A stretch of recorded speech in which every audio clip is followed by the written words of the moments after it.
तुम्हारे अंदर एक ताकत है जो तुम भूल चुके हो। शायद किसी ने कहा था तुझ में दम नहीं और तुमने मान लिया।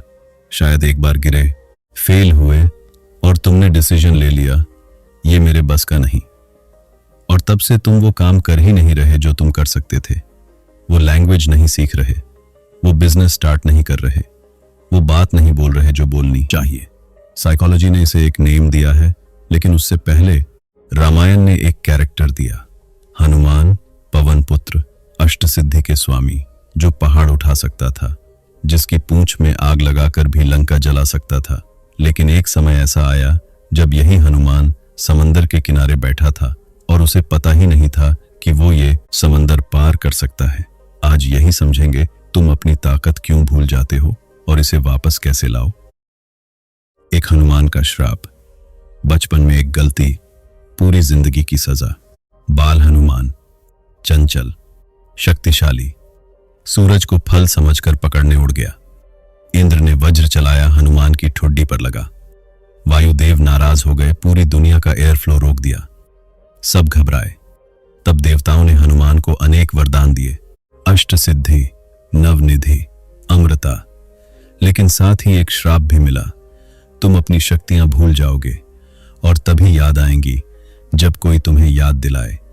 साइकोलॉजी की भाषा में यह श्राप नहीं, एक साइकोलॉजिकल कंडीशन है, और यह सिर्फ हनुमान को नहीं, तुम्हें भी है।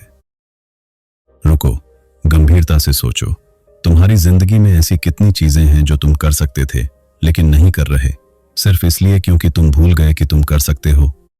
2 साइकोलॉजी क्या कहती है, 3 थ्योरीज। पहली सेल्फ एफिकेसी थ्योरी, एल्बर्ट बांडुरा, 1977। बांडुरा ने बताया तुम्हारी कैपेबिलिटी से ज्यादा इंपॉर्टेंट है तुम्हारा विश्वास अपनी कैपेबिलिटी पर। साइकोलॉजी में इसे सेल्फ एफिकेसी कहते हैं।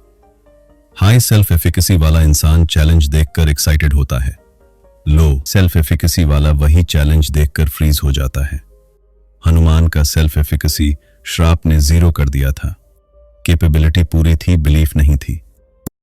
दूसरी, impostor syndrome, Clance, Imes, 1978। Impostor syndrome में इंसान कैपेबल होता है, अचीव करता है, लेकिन अंदर से मानता है मैं फ्रॉड हूं। एक दिन सबको पता चल जाएगा कि मैं इस लायक नहीं। हनुमान लिटरली अष्टसिद्धि का स्वामी, लेकिन उसे लगता है कि वो एक साधारण वानर है। ये इंपोस्टर सिंड्रोम का एक्सट्रीम वर्जन है। जब तुम इतना भूल गए कि तुम कौन हो कि तुम्हारी अचीवमेंट्स भी तुम्हें याद नहीं दिला पाती। लेट्स टाइटिंग इफ नॉट। तीसरी, learned helplessness, Martin Seligman, 1967। Seligman ने कुत्तों पर एक्सपेरिमेंट किया, उन्हें ऐसी स्थिति में डाला जहां कुछ भी करो शॉक मिलेगा। कुछ समय बाद कुत्तों ने कोशिश करनी ही छोड़ दी, भले ही बचने का रास्ता खुला हो। यह लर्न्ड हेल्पलेसनेस है। हनुमान का श्राप, शक्ति याद नहीं, यह एक साइकोलॉजिकल स्टेट है जो बन गई आइडेंटिटी। तीनों थ्योरीज एक ही बात कहती हैं, तुम्हारी सबसे बड़ी दुश्मन तुम्हारी कैपेबिलिटी नहीं, तुम्हारी कैपेबिलिटी के बारे में तुम्हारी कहानी है, और कहानी बदली जा सकती है। 3 जांबवंत का रोल, एक्सटर्नल वैलिडेशन की साइकोलॉजी। समंदर के किनारे पूरी सेना खड़ी है। जांबवंत बूढ़ा अनुभवी भालू हनुमान के पास आता है, और जो वर्ड्स उसने बोले वो रामायण के सबसे पावरफुल साइकोलॉजिकल इंटरवेंशन है। हे हनुमान, तुम पवन पुत्र हो, तुम में अपार बल है, तुम अष्टसिद्धि के स्वामी हो, उठो और ये समंदर पार करो। साइकोलॉजी की भाषा में जांबवंत ने 3 काम किए। पहला, आइडेंटिटी रीइंफोर्समेंट, उसने हनुमान को उसकी आइडेंटिटी याद दिलाई। पवन पुत्र, ये सिर्फ नाम नहीं, ये रिमाइंडर है कि तुम कौन हो।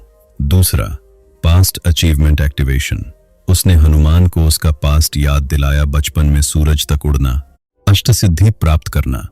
साइकोलॉजी कहती है पास्ट सक्सेस को रिकॉल करने से सेल्फ एफिकेसी बूस्ट होती है। तीसरा, बिलीफ ट्रांसफर, जांबवंत का हनुमान पर विश्वास हनुमान के अपने विश्वास से ज्यादा स्ट्रांग था और ये ट्रांसफर हुआ। साइकोलॉजी में इसे पिग्मेलियन इफेक्ट कहते हैं। दूसरों का तुम पर विश्वास तुम्हारे परफॉर्मेंस को बूस्ट करता है। और फिर हनुमान उठा, पर्वत जैसा आकार लिया और एक छलांग में समंदर पार कर लिया। 4-3 सबक, अपनी भूली हुई ताकत वापस कैसे लाओ। सबक 1, अपनी पुरानी जीतें याद करो, हर हफ्ते एक काम करो, बैठो और लिखो, जिंदगी की 5 चीजें जो तुमने अचीव किए, जो तुम्हें मुश्किल लगती थी लेकिन तुमने कर दिखाई। बांदुरा की सेल्फ एफिकेसी का सबसे स्ट्रॉन्ग सोर्स मास्टरी एक्सपीरियंस, अपनी ही पास्ट सक्सेस की मेमोरी है। हनुमान को जांबवंत ने याद दिलाया, तुम्हें कोई और नहीं, तुम खुद याद दिला सकते हो। सबक 2, एक जांबवंत ढूंढो। हर इंसान को एक जांबवंत चाहिए, एक ऐसा इंसान जो तुम्हारी ताकत तब देखे जब तुम खुद न देख पाओ, जो तुम्हें तुम्हारी आइडेंटिटी याद दिलाए। एक मेंटोर, एक दोस्त, एक पार्टनर, एक कोच, कोई तो हो जो कहे तू कर सकता है और तुम्हें उस पर विश्वास हो। सबक 3, श्राप तुमने खुद को दिया है। हनुमान को श्राप बचपन में मिला था, तुम्हें शायद बाद में मिला। किसी टीचर ने कहा तुझे मैथ नहीं आती, किसी बॉस ने कहा तू लीडरशिप मटेरियल नहीं, किसी एक्स ने कहा तुझसे प्यार नहीं किया जा सकता, और तुमने मान लिया। ये श्राप देवताओं ने नहीं, लोगों ने दिए, लेकिन एक्सेप्ट तुमने किए, और जब तक तुमने एक्सेप्ट किए हैं तुम उतार भी सकते हो। जी होने कारगर में, और यही पावर इन पैराडॉक्स है। रामायण का सबसे शक्तिशाली योद्धा वही जो अपनी शक्ति भूल गया था, जो पहाड़ उठा सकता था वही समंदर देखकर बैठ गया। हनुमान की सबसे बड़ी बाधा लंका नहीं थी, समंदर नहीं था, रावण नहीं था, और जिस दिन उसे याद आया समंदर पोखर बन गया। तुम्हारा समंदर क्या है और तुम कौन सी ताकत भूल चुके हो? आज जांबवंत की जगह यह वीडियो खड़ी है और कह रही है उठो, तुम केपेबल हो, तुमने पहले भी किया है, तुम कर सकते हो। अगर यह वीडियो तुम तक पहुंची तो सब्सक्राइब करो और कमेंट में लिखो वो एक चीज जो तुम कर सकते थे लेकिन भूल गए थे और आज याद आ गई। चलते हैं।